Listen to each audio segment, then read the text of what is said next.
A brief history of 20th century horror film.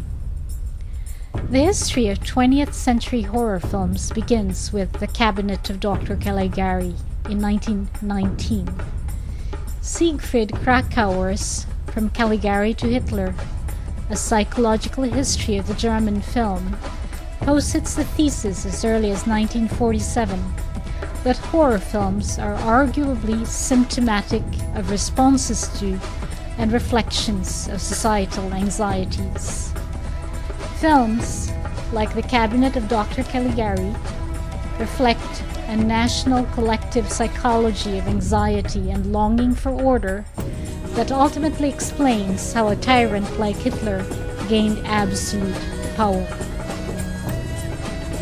The cinema of the 1920s is simply the natural offshoot of a deeply rooted aesthetic tradition of the demonic, which was deepened by the humiliation of the Lost War, and a national character that seems to turn irrational and manic-depressive during times of crisis.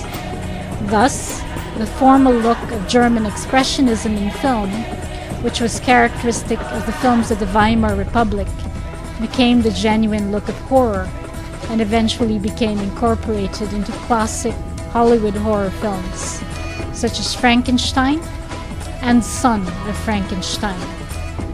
This has been excerpted from one of my books, Frames of Evil, The Holocaust as Horror in American Film, co-authored with Professor David Frank, published by Southern Illinois University Press in 2006. This is Dr. Picard.